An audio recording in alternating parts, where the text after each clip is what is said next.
Tuesday. It's a good day. Every day's a good day, I guess. Well, let me just say this. Every day has a potential to be a good day.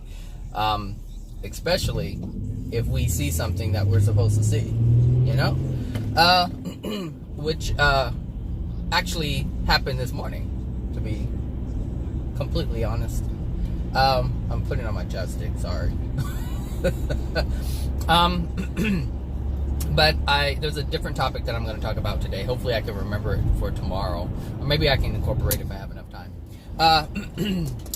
Anyway, today I'm going to talk about beliefs. Just beliefs in general.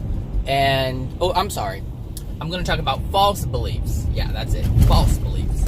And this is just so cool, you know. All this stuff is just so amazing. Because it's so simplistic. And you're going to be... Look, I just get so excited about this stuff because it's like once you have the truth of what actually is, everything else can be explained. Like, it's easy. It's not this weird, mysterious, theoretical, whatever belief, you know? It's just, it is what it is. When you have the truth, it can explain so much. So much. So, false beliefs. And how to tell, well, yeah, how to tell if you have them, and how to, and the effects. Well, the effects are actually how you're going to tell if you have false beliefs. And this is across the board. It doesn't matter if it's religious. It doesn't matter if it has to do with relationships. It doesn't matter what it is. A false belief will always yield the same thing. So if you're in a religion or any kind of movement like the New Age thing or anything like that, you can tell if what you are practicing is actually a false belief. But first, we have to have the benchmark. You know, I mentioned the benchmarks before, and that's either God's rules or God's laws have to be understood first, because that's the benchmark. If you have to use that which the Creator has used for its own creation. So when we make our creations, it has to be based on that same premise, on the same premises that God or the Creator has used. We must apply those same things in our own creation. This is the only way that we're ever going to progress to a higher, more loving state and to be in a more loving place. So, false beliefs. False beliefs will always yield pain and suffering. Period. It will always feel uncomfortable. And most people have this feeling in the beginning anytime they are presented a false belief. It's automatic. Like the soul is pre-programmed to know when something is false. But we oftentimes don't acknowledge that. And I remember I was talking to my aunt, not many years ago, but a few years ago, and she's now in the Jehovah's Witness religion, and in the discussion we were having, she said that she had asked one of the elders, if you don't know what an elder is, or just a person who was high up in the religious chain, and who kind of oversees, and you go to him like a counselor type thing, right, if there are any problems. So I remember she said, you know, she asked it, something was being explained within the meetings at their church, at their Kingdom Hall, and it didn't seem right. It just didn't make any sense to her, and she wasn't in agreement with it. And so she asked the elder, and the elder explained what was going on, but it still didn't set right with it. But she accepted it. She goes, and this is the thing. Is like, and this is before I knew what I know now. Like, this is back when I was doing QHHT. But I remember that statement. I remember that being an issue. And it's interesting because out of the entire time we had a discussion, that's the only thing that I remember from our discussion. And so there's a reason why that stood out to me. Even though I wasn't even aware of what was going on, what I understood at that moment is you had a belief, you were told something, it didn't set right with you, and then you allowed someone else to convince you that it was true. And this is how you accept false beliefs, is you accept other people's view or opinion about something and replace your own gut feeling about it. So, and it's the same thing with the New Age thing. Like when let me tell you. When I first heard people talking about, love and light, I thought it was the most retarded thing ever. I'm like, this is so dumb. Like, I remember saying to myself, this is so ridiculous. I'm like, these people are like, really? You can close your eyes and do this, and you can make yourself feel this, and it just didn't make any sense to me. But at some point, what happened is I allowed someone to convince me that it was true. And then I wanted to believe that the things were true. So that's how I allowed myself to be convinced of these things, because I wanted them to be true. This is how we deceive ourselves. This is how we hold on to false beliefs or accept false beliefs within ourselves, because we want it to be true. This is why we allow our parents to abuse us if they are abusing us, because we want to believe that they love us. We want to believe that everything that they're doing is in love, because we don't want to face the fact that they are not being loving to us. And so we accept this false belief. And even me saying this, people I already know people are getting kind of like, well, I love my mom, I'm not going to hate my mom. And I said no such thing. I said no such thing. All I said is, when someone is abusing you and you want their approval, or you want to believe that they are a good, loving person, you will accept the abuse. And this is what happens with domestic violence for both women and men, because women can be very abusive. Like my brother has, oh Lord Jesus, my brother had relationships where she was the aggressor. Like the girlfriend was the one who was beating on him all the time, because she knew that the law really wasn't going to do anything to her, because that's the way our laws are set up. They're just biased like that. So, it can happen. Lord Jesus, it's hot in here. It just happens both ways. But that's what happens is, my brother wanted so badly to believe, or in his case, it was probably more of an addiction. He wanted to be loved. And so, since he didn't feel this growing up, he was willing to be abused just to have the idea, just to have the belief that this person truly cared for them. And at times when people aren't fighting, they're having a good time.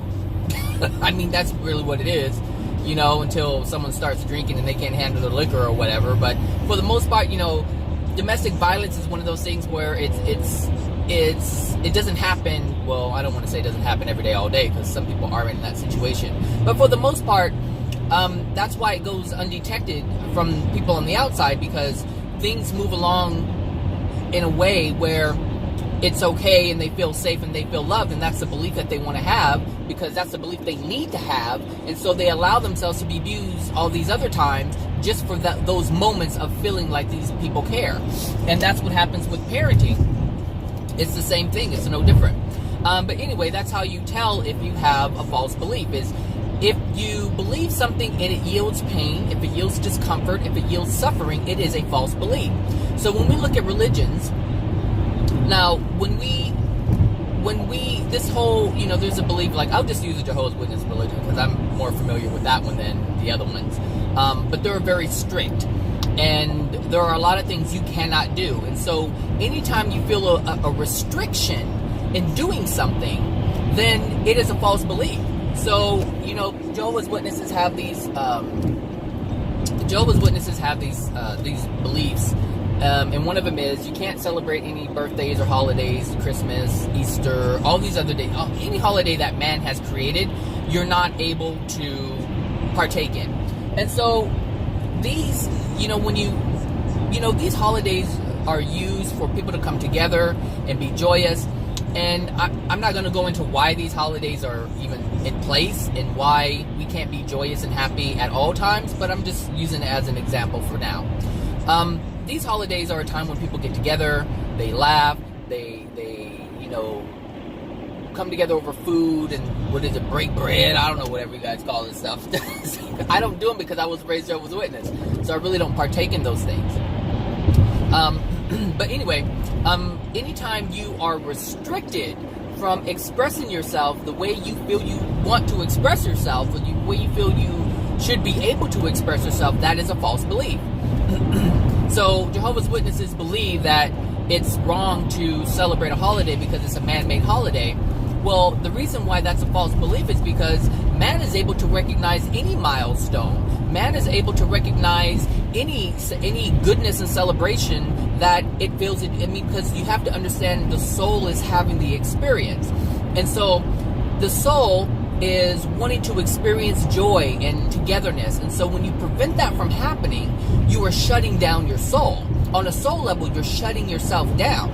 But Jehovah's Witnesses don't know this. They don't see this. They just look at the perspective of anything that man has created, because they do have an understanding, and it is good understanding, that man creates a bunch of BS. And the reason why man creates a bunch of BS is because man is flawed. There's a bunch of errors that reside within the soul of man right now.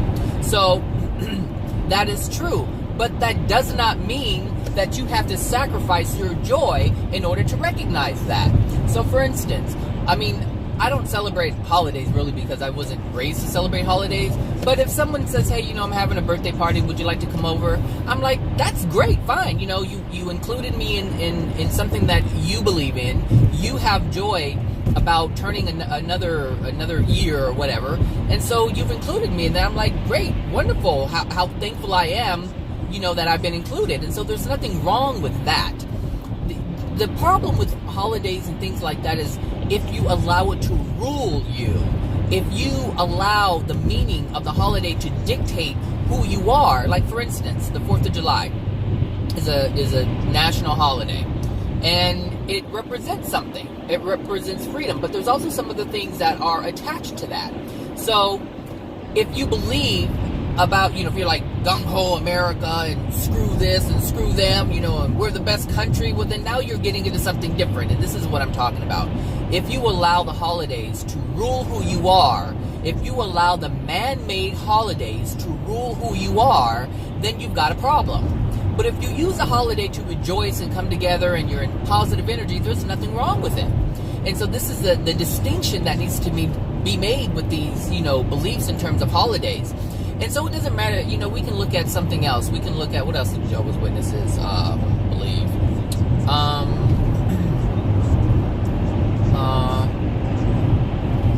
Let me see. I guess homosexuality. Homosexuality is something that Jehovah's Witnesses do not agree with, and actually most Christians don't agree with homosexuality.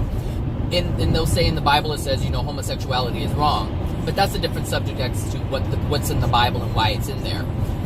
However, if you don't understand why sexuality even exists, then you will accept a false belief like that.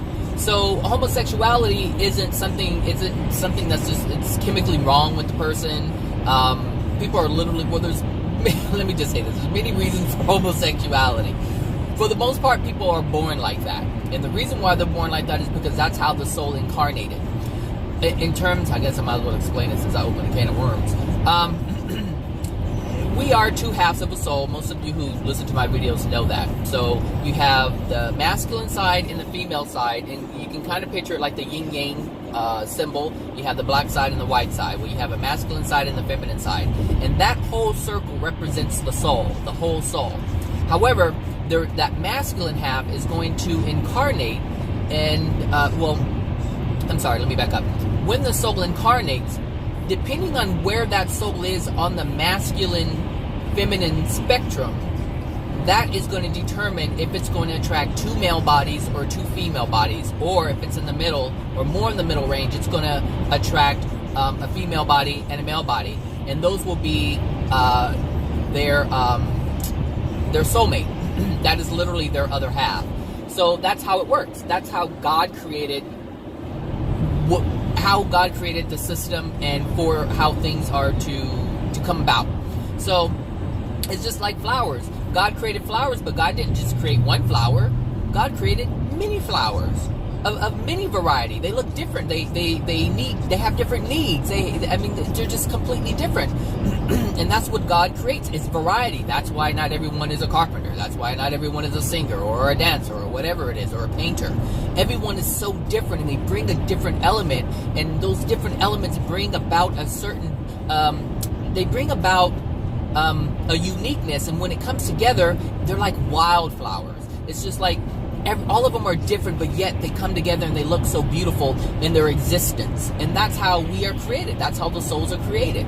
And so if we were to get rid of all the bias, all the judgments, then we would just be a bunch of multicolored people who look different, who are all beautiful. And if we didn't have any unloving things within our soul, then we would all be contributing something that's unique and special to the world. As a whole, we would just be this, like a bunch of wildflowers, just being who we are, existing, sharing what we have to share that has been imbued in our soul by the Creator. I mean, that's how things would be ultimately. We'll just be like a whole bunch of wildflowers. And, that's great, because when we look at wildflowers, it doesn't matter who you are, they have beauty. You see the beauty in it. You just see, like, it's one thing to see, a whole bunch of flowers that are the same, and versus flowers that are a mixture of flowers, and you just look at it and you're like, wow, look at them all come together, just so beautiful. Look at the different colors, look at the different heights, look at the different textures, it's just different things. Look at hummingbirds gravitate to this one, and butterflies gravitate to that one, and you got the ladybug over here that likes this one, it's not the other one, so it's just everything when it comes together. If you really look at the system, everything could be like this if we did not have false beliefs. False beliefs are the things that we hold and we use to create and generate from. That's what beliefs are. And so if we have truth, we will create from that place. We'll create loving things. We will become more true to ourselves, and then we'll be able to be in touch with what our desires and passions are, and then we can contribute in a way that we were meant to contribute. We were meant to interact. We were meant to exist. Like, those things can happen if you let go of the false beliefs. So if you are in a religion and your religion teaches you to cast out those who are not like you, then that is a false belief.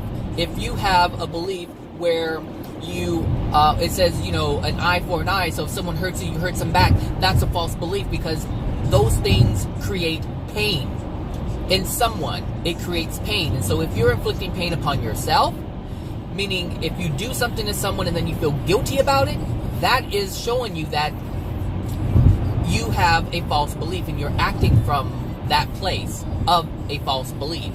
If you say something to someone and you hurt their feelings and they're in pain, then you're operating from a false belief. And this is how you know if you're operating from a false belief. Not from your religious perspective, not from what man dictates or says that is untrue or true or whatever.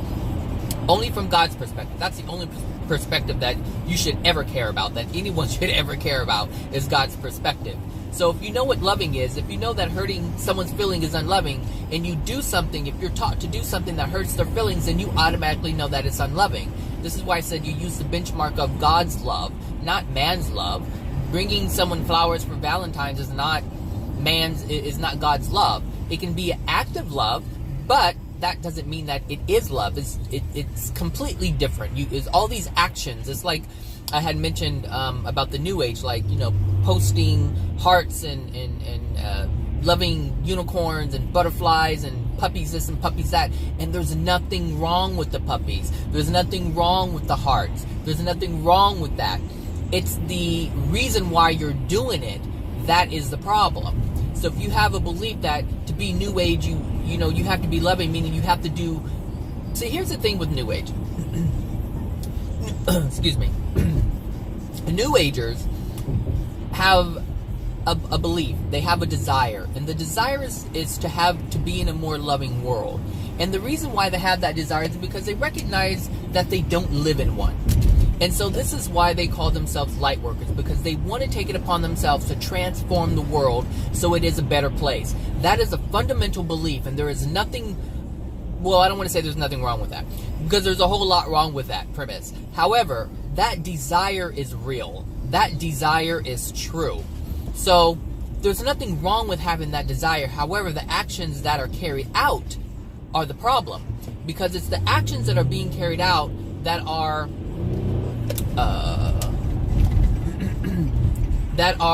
at times taking away someone else's free will. For instance, if you're trying to force someone to be more loving, because this is what New Agers do. They want to they put stuff out there and they say be more loving, have a higher vibration, but they're telling people to do this. And what they're attempting to do is take their beliefs and throw them on someone else and say, hey, you need to be this way in order for us to have a better world, and you're not that way. But not understanding that them doing that is being the same unloving person that they're trying to change.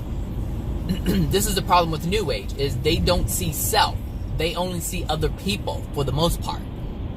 They don't see what they're doing wrong. They see what everybody else is doing wrong. And the problem with that is you're trying to make everybody else change, but you're not changing. Now let's just imagine if we had a whole bunch of light workers, right? If we were all like considered or called ourselves light workers and starseeds and all that stuff, right? Because usually starseeds are they claim to be light workers. So let's just say that the planet is full of light workers, people who want other people to change. That's not going to happen if you're not. I mean, world peace isn't going to happen because that's what they're striving for, world peace. That's not going to happen if each person is looking at the next person to change. You have to change yourself, which is why I make these videos, so that you can change yourself, that you are aware of what's going on within yourself, aware of what's keeping you from being more loving, because that's the goal. I can't make you be more loving. You have to make yourself be more loving. You have to be willing to be that. But then before that can happen, you have to be willing to see that what's preventing you from being that. So you can see how the New Age movement is not a movement at all. Nothing's happening. The only thing is happening is that we're being flooded on social media with hearts, unicorns, and butterflies. That's it. Like, that's the truth of it. Because these people who are putting unicorns and butterflies and all these other things out there, they're angry. They are angry people. Trust me. Look, I'm not going to say what to do to test that theory, but you can just watch them. Just watch. Just watch them and they'll do it themselves. You don't have to antagonize them. They'll do it on their own. Because they're going to run into law of attraction events. And these law of attraction events are going to piss them off. And so you'll be, if you watch carefully, you'll see it happen. They'll get annoyed, they'll get irritated, and they're already irritated. They're already annoyed at all the people who are not getting on board with the New Age thing. Like people who don't want to be loved, people who are killing, they're angry. They get angry. They're like, why can't you be more loving? And then they'll post a unicorn. Why can't you be this way? And what you're doing is wrong. But they do it in anger. They do it in anger. And love is not anger. Love is not being angry. So you can see right away that what they're proposing, they're not even able to live themselves. Oh, Lord. That cracks me up. It really cracks me up. It cracks me up because I've been there and I can see it, like, clear as day. I just see it. Like, I remember. Whew, I'm glad I got out of that. I got out of a lot of things. However, the fact that I was even in those things gave me a perspective that I would not have had not I engaged in those things. So, you know, being that I was part of a Jehovah's Witness organization when I was younger, I was exposed to their beliefs. I was exposed to Baptist beliefs. I listen to people in the religion, so, you know, I have an idea about what Catholics represent, the New Age movement, the beliefs about politics. That's a huge one right there. At one point, I had nothing to do with politics because Jehovah's Witnesses don't believe in politics. But then at some point, you know, I remember the first time I voted was the one before Obama. I think Bush was already president. He was running for a second term. That was the first time that I ever voted. And I was into that. And then, you know, I voted when I voted all the way up until now. So I voted on the last election. I don't know if I will vote on this coming election because of what I understand about politics and the system that it is. And I understand that the politics is really not going to change what is happening. We are going to change what's happening. Meaning, if I don't change my soul condition, if you don't change your soul condition, if other people don't change their soul condition, then we're not going to be able to attract a president that is a representation of us, of who we are. Currently, we have a president that is spot on who the country is right now, or what the country is right now. That is, our president is a reflection of who we are at the moment. And, if you look at it, from a human being's perspective and what's loving and what isn't, this man doesn't give a shit about anything for the most part. He doesn't care about people. And he cares about other things. Like, there's other structures and systems within the government that allow things to move and operate. Those things he's passionate about. But when it comes to people, he could care less about people. It's about money. That's what his passion is money and how things work and things like that. So, but if you look at our nation, we don't care about people. Let's be honest. Let's look at it. What we see on social media is if someone is being beat up, people have their phones out. They're not, hey, break it up. That's not the way to be. They're like, no, keep it going. I want this video to be long. I want 100 likes. I want 2,000 likes. I want 3, 4, 11,000 likes. So if you look at it, there is no regard for human life, because if someone gets killed, they're like, oh, wow, check this out. This guy killed this guy, on the street or whatever. That's not the way to go. But that's where we are. And so when we look at our president, we have a man who is just like that. Now, the thing is, like, we have, I really don't want to get political on this thing, but there's a lot of things that are going on in terms of deportations that are happening. And I'm not looking at it from a political perspective. What I am looking at is that there are certain boundaries and rules that each nation has set up. And so we have a whole bunch of laws and rules that prohibit other people from just flooding our land. And so when you have individuals who come over here, what is termed illegally, they have to understand what they're doing, because they're not respecting the laws or the desires of the country. And so they're saying, I don't care about what the laws are. I don't care about the people of the land and what they have set up for their people. What they're concerned about is, I can't eat. I can't feed my children. And there aren't any opportunities on my land. And so when you look at what's really going on, these people who are fleeing their countries to come here are not willing to change their soul condition. They want to change their exterior condition. They want to change their environment, but they're not willing to look at what's within their soul as a collective that's creating that. Just like I mentioned a moment ago. And this is a part of a false belief. When we believe that all we have to do is change the exterior in order to have a better experience, then that's a false belief, because the soul is the only one that's going to produce a good experience, a happy, joyous, loving experience. And so I know, let me drink some coffee. Hold on a second. If I don't burn my lips and my throat.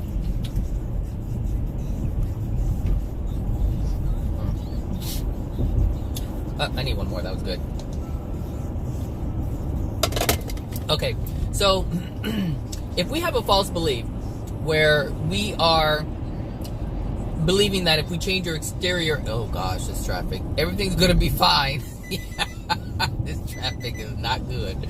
Something told me to turn earlier, but I just ignored it. Ooh, and I shouldn't have. I shouldn't have at all.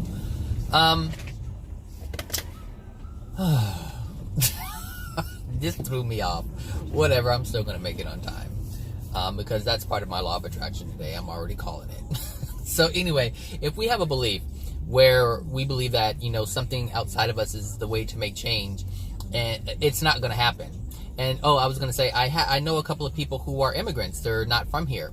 And they have a lot of problems. Like, a lot of medical problems that are going on, because there's a lot of denial. And you have to be in denial in order to flee a place that you come from, because you have to understand, when a soul incarnates, they are imprinted with the karma of their parents. the unhealed emotions of their parents, and now it's within them. They are a vibrational match to that place that they live. And so I have, like I said, I have friends who have come here and they're suffering. Some of them have, I don't want to say a lot of money, but some of them make a pretty decent living, but yet they're stressed out all the time. Like their entire life is just stress. Like the whole thing is stress to the point where their body's being affected. And then I have another person who moved here, and they have had nothing but stress and events that cause a lot of pain and suffering. And it's always one thing after another. And it's like, you know, there's problems within the family. The children have huge problems, and it's all because of this denial. And so it's like, you can escape your land, but you're not going to escape that which dwells within your soul. You're just going to be in a new place experiencing these things that you're supposed to experience because you're not releasing from your soul. And if you're fleeing something, and it doesn't matter what you're fleeing, whether you're fleeing a land, your own country, or where you're fleeing a bad abusive marriage, it doesn't matter. You're going to end up with the same things. It's just going to be in a different place with a different face. So it doesn't, you know, so when you look at these immigrants who come over, you know, there's laws that are set up there in violation of that, meaning see, the thing is, the United States doesn't say you can't come here. The United States says, hey, there's a process that you have to take in order to come here.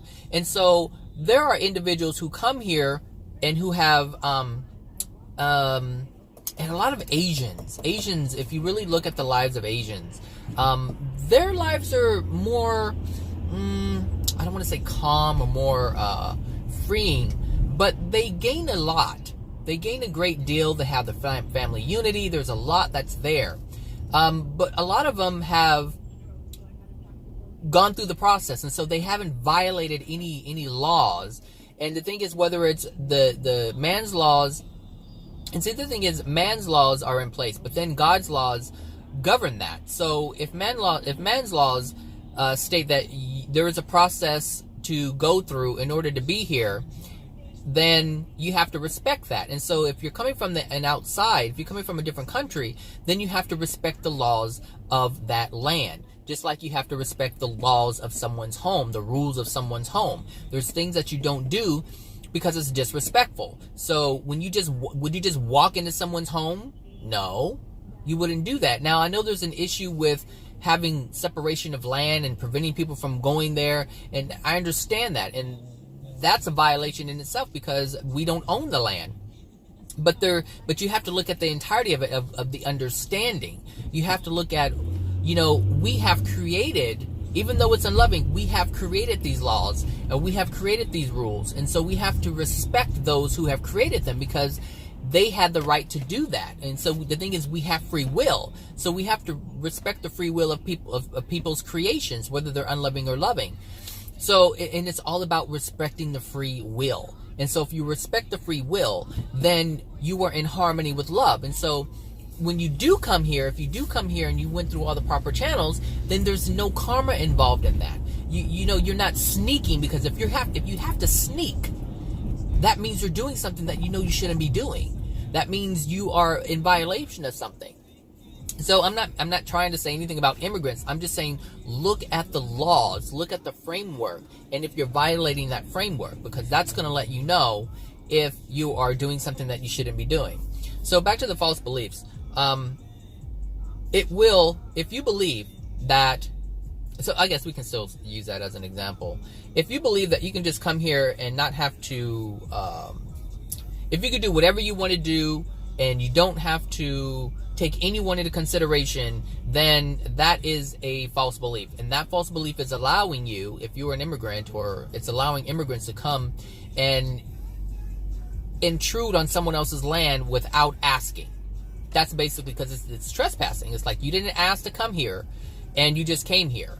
That's not cool. And so you're violating someone else's space is what it is. And so that is a violation. That is an unloving thing to do. But when you're suffering, you don't care about those things. And it's just like someone on the street. someone who is struggling, there's actually a lot going on here in Los Angeles where people don't have enough money to buy food. So they go and they rob someone. Now, yes, it's unloving that our government would set up a system where only certain people can have and certain people can. Like only certain people can have food and certain people can and others can't. So that in itself is unloving. But that unloving creation forces, and I use that kind of loosely, it forces people, because it's all a choice. It's all a free will choice. People feel like the only thing that they can do is go and steal from someone, whether it's stealing from a grocery store or stealing from someone else, breaking into someone's house to get food, or to break in to buy something in order for them to sell it, in order for them to get money, in order for them to get food for their family. You see, these are all free will choices. But these are false beliefs, because they have a belief that I can go and get it and take it from them because they have a lot of it. Just because someone has a lot of something doesn't give someone the right to go and take it. And just because someone believes that this country has a lot of opportunities doesn't mean that they can just come here illegally and take these opportunities. And it's because you're going to create karma from that. It's going to happen. And this is what happens when you have false beliefs. So when you come, like if you're an immigrant, you are hiding. Let's just put that out there. You're hiding. You're hiding from the police. You don't want to be caught. You're hiding from ICE, whatever that. I think it used to be INS, but now they changed it to ICE. Whatever the heck that's supposed to mean. I don't know what it means.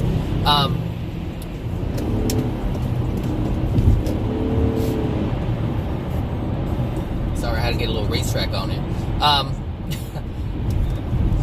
You want to come in? Come in. Come on in. Come on in. If you want to, you can. I'll let you in. Guess not. All right. So, these are all false beliefs. And, like I was saying, you're in hiding. Trust me, the people I've talked to who did not come here legally, they're always worried that, like, they can't get pulled over by the police because they may be deported. They can't do this, they can't do that. And if they do something, they have to hide, and they do things illegally, and they set up businesses illegally. And so what they're doing is they're taking advantage of these opportunities that are here, but they're doing it illegally. Like, they didn't ask permission. They just wanted it's like someone just walking into it's equivalent to you owning a business and someone walking to your business and they set up shop right there without asking you. And they're like, I don't care who you are, you have this space, I'm going to use it because I can. That's basically what it is. And so that's a violation. So you have no respect for the people of that establishment, and you just don't care. And so this is a false belief. You believe that you can come and do whatever you want. And I've noticed that these individuals that I know that are immigrants, they have that mentality. Like, I've seen them steal just stuff around. I've just seen them steal things. I've seen them lie and coerce different, little things going on because it's just within them. And you can't take it out because that which dwells within their soul is still there. So, all these false beliefs, the thing is, we do not operate from a place that we don't believe. That's just it. If we believe something, we operate from that place. Like, if you're a guy and you believe that women are just used for sex, for your own sexual gratification, then you'll use them and dismiss them. That's it. You will do that because you have a belief. That's a belief. That's a belief of yours, and that false belief is going to cause pain to the other person if they feel used, because you're not going to allow yourself to actually find someone because you believe that women in general are just pieces of meat to use for your own sexual gratification. That's a belief of yours. So that's going to automatically preclude you from even having a loving experience. That's it. That's how you know if you have false beliefs, because you prevent your own happiness, your own joy. It may bring you pleasure, but that's not joy. That's not happiness. There's a deja vu going on right now. Yeah, that's weird. It has to be an old video. I remember I just mentioned this. I think I was on Martin Luther King, but this was like years ago. Anyway, my friend would say, "Oh, it's Mandela. It's Mandela." You cracked me up with Mandela, my friend. So, it's like, these false beliefs, if you have them, they'll run you left, right, up and down, and every other way. That's what they do. They'll cause you pain, and they'll keep you going in a loop. You won't have any rest. This is, what, I say about, there's no rest for the wicked. You're just always searching and spinning and searching and spinning and searching and spinning, and you're just looking and looking and looking and looking and looking for the truth and looking for the truth. And the thing is, you will always have this, be in this perpetual state of movement internally, this perpetual state of just going, when you don't have truth. When you don't have truth, you will just be run ragged. That's what happens. That's just what happens. But when you have truth, there's a certain peace, there's a certain ease and relaxation that is within you. It's in you. It's not something that's just outside of you. It's within you. I knew that was a popo coming. I'm glad they put these different lights on the popos. On the police. The police. I'm glad they put them, you can... Oh, it's not even the police. He has lights like the police do. He has one of those police lights. Oh, okay. So now I know it's the new BMW thing. Anyway. So... you can't... when you hold truth, there is a certain peace that's within your soul. It's just in there. And it's like it's the calm that is present when the storm is moving all around you. So it's like the eye of the storm. You're in the center of it, and everything is calm, everything is peaceful, everything is just perfect. But everything around it is just... it's havoc. It's just chaos and havoc all around, tearing up things. And so when you look around, when you are that eye of the storm, or in the eye of the storm, everything can go on around you and it doesn't affect you. It doesn't faze you, not one bit. And so understand that the storm is stationary. It's stationary. It doesn't move like we see it. The weather systems move and how it's in a spiral, in a vortex motion. No, the storm is stationary. And when you have peace, when you have truth within your soul, when you have love within your soul, you become the eye. You become that calm in the middle of all the chaos around you. And it stays there. It stays there until you change. Until you change. If you change, because you can change, you can make progress. You can make progress and then lose all of it. That can happen. So it's just important to know that you want to become the calm. You want to be the calm in the storm. That's what you want to be, and that's what love is. Meaning nothing's going to affect you. It's not. People are saying things now that would have affected me before. I don't even budge. I'm like, I'm good. It doesn't even, it's not, I don't even have to try. It's just, it doesn't trigger me anymore. But there's certain things that people do say, and it does trigger me. And so that lets me know that there's something still within my soul. And so I have to thank them, because my journey, my goal is to be a more loving person. And I understand in order to do that, in order to be that, I have to let go of these things that are unloving within me. And so when I get a law of attraction event and someone comes at me, talking out of the side of their neck, I understand that they're literally not talking out of the side of their neck, but I understand that they're not just coming at me with some nonsense. They're coming at me with something that dwells within my soul. And this, this interaction that I had the other day with this guy and this whole past life thing, he was saying some things, and he had said, he was really deflecting. And this was interesting because he's in complete denial. This man is in denial about everything that I presented to him that's going on within him. And I presented it because I understand it. So I presented, he's like, well, no, you don't know me very well. And he was just constantly deflecting.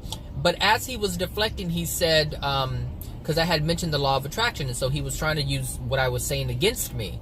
And so I understood that. And so I was like, well, he may be deflecting, but there's a reason why I'm getting this particular person who's deflecting. So I need to see that. And so he was showing me that I need to pay attention more as to what he's saying. And so as I was, looking at, what he was writing, I was looking at what my judgments were. And so I have a judgment towards Geminis. And I'm not a huge horoscope person, but I understand that I've had certain experiences with Geminis. And so I avoid them like the plague, because I know there's certain things that they do that really get me. But I have to understand that whatever it is that they're triggering within me is within me, and I need to get that out. And so I have to thank the Gemini for being, I'll just say for being who they are. I have to recognize that. And here, I'll just say it. Geminis are two-faced. And they know this. They know that they have two sides. They actually gloat about it. They're like, yeah, we're this way and we're that way. And they think that it's a beautiful characteristic. It's really not. But, whatever. If you want to be loving one way and be, Satan another way, and I understand there's no Satan. But if you want to be, a demon the next moment, I understand that. But, in my life, I've had a lot of people who have lied to me, who present one way, who, like my mother did this a lot. Because my mother, we were poor and she couldn't afford things, and she didn't like telling me no, and she didn't like hearing me pout because she said no. She would say, okay, we'll go and do this, but it would never happen. And then I would say, well, you promise. I go, you promise? And she's like, yeah, I promise. And so she would lie to me. And people do this all the time. They say one thing and they do another. And so when I interact with Geminis, that's what comes up, is this dishonesty. And so that's how I see Geminis, as being very dishonest. And even in the interaction with him, he was very dishonest. He was not being honest about the things that were really going on within him. Like, he would not admit it. And so that's just a huge turnoff. Like, I don't even engage with people like that. But that's just the way they are. And, and I'm not saying anything, I'm not saying that, Geminis are bad, because there are certain characteristics of Aries that are not cool. And I used to hold those traits. I don't hold them anymore, but I used to. So I have to recognize that we all have traits that are in alignment with these horoscopes, but that doesn't mean that we have to be them. That doesn't mean that I have to be governed by what someone says my horoscope is, or my astrological sign is, or my zodiac sign is. I am not governed by that. Now, there was a time where I used to say, oh yeah, I'm an Aries because I'm this, what's written down, in my horoscope or whatever. But now I'm not governed by that. Yeah, I may be, or I should say, those things that are written may apply to me sometimes, but they apply to a lot of people, so I'm not governed by that. Anyway, false beliefs, and that's part of it too. Horoscopes are a part of being false beliefs, because if you use them incorrectly, if you use them in a way to aid you or to help you look at yourself, fine. But if you allow it to govern yourself, like I mentioned with the holidays, not cool.